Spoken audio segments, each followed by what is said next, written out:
দর্শক, এখন আমরা মাঠের ভিতরে কিছু পরিবার থাকে, সেই জায়গায় যাচ্ছি।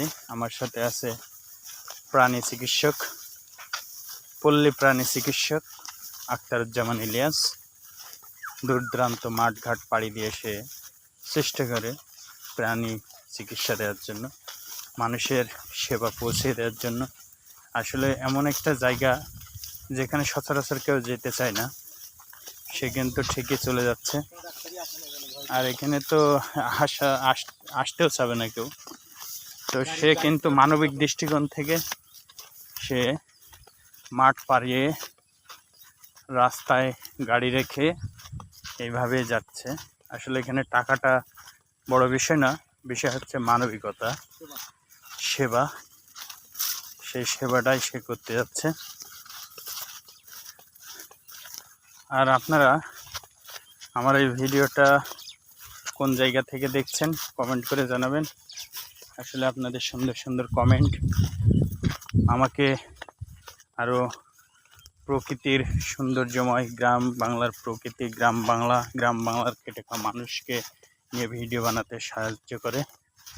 দেখেন ভিউয়ার্স, এটা হচ্ছে বাদামের ক্ষেত।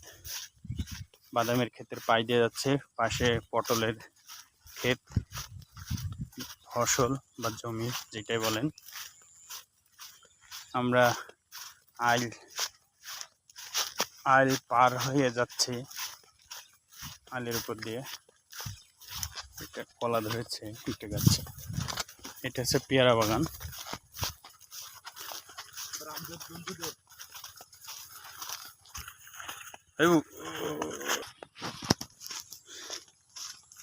আমরা আসলে এখন শ্রাবণ মাস, আষাঢ়ের শেষ, শ্রাবণের শুরু, সেই জন্য কিছুটা বৃষ্টি হয়েছে, কাদাযুক্ত স্থান। আর এগুলো পার হয়ে আমাদের যেতে হচ্ছে, তবুও সমস্যা নেই। এটা ঝালের জমি, এখনও ঝাল ধরেনি। পাশে ধানের ক্ষেতে হাওয়া দোলা দিচ্ছে, খুব ভালো লাগা। আসলে মাঠঘাট বেড়াতে আমার ভালো লাগে। আর আপনাদের কেমন লাগে এই সুন্দর প্রকৃতি আমাকে জানাবেন। আর আমাদের গ্রাম বাংলায় আপনাদের প্রত্যেকের আমন্ত্রণ। আর আপনারা দেখছেন, এটা হচ্ছে পেয়ারার জমি ছিল, অনেক প্লাস্টিক।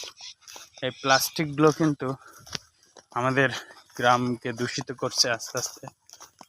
আসলে প্লাস্টিক ছাড়া অন্য কোনো সিস্টেম থাকলে আমার মনে হয় সবচেয়ে ভালো হতো, যেটাতে কৃষি ক্ষেতে বা ফসলের জমিতে, মাটিতে ক্ষতিকর কোনো দিক থাকতো না। সেই জিনিসটাই সবচেয়ে ভালো ছিল। কারণ এভাবে আস্তে আস্তে প্লাস্টিক বর্জ্য যদি দূষিত করতে থাকে মাটি, তাহলে একসময় গ্রামও শহরের মতন রূপ নেবে। আমরা এখন একটা কুমড়োর জমি দিয়ে যাচ্ছি। আখতারুজ্জামান, তোমার কষ্ট হচ্ছে না? আচ্ছা দর্শক, দেখছিলেন আসলে কত বড় একটা মাঠ পেরিয়ে আমরা একটা মাঠের ভিতরে, মানে মুষ্টিমেয় হাতে গোনা কয়েকটা ঘর এখানে বাস করে। আদি জন্মলগ্ন থেকে আমরা সেই জায়গাটায় যাচ্ছি।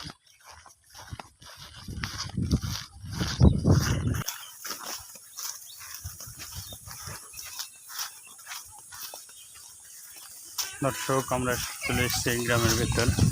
এখন আমরা আর ভিডিও করতে চাচ্ছি না, যেহেতু একটা ফ্যামিলি।